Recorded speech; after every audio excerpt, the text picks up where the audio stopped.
अब कुरा गरौँ कि कृत्रिम गर्भधारण कसरी गरिन्छ।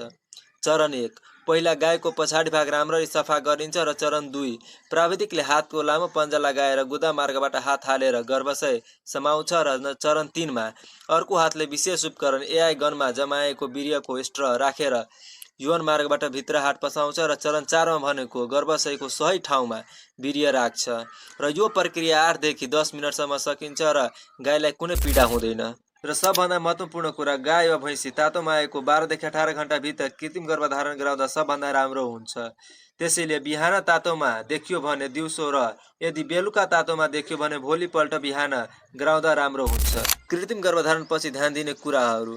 नम्बर 1 भनेको गाईलाई आराम दिनुहोस् र धेरै पानी पिउन दिनुहोस् र राम्रो खाना र पौष्टिक दिनुहोस् र यदि 28 दिनपछि फेरि गाई तातोमा आयो भने गर्भ छैन भन्ने बुझिन्छ।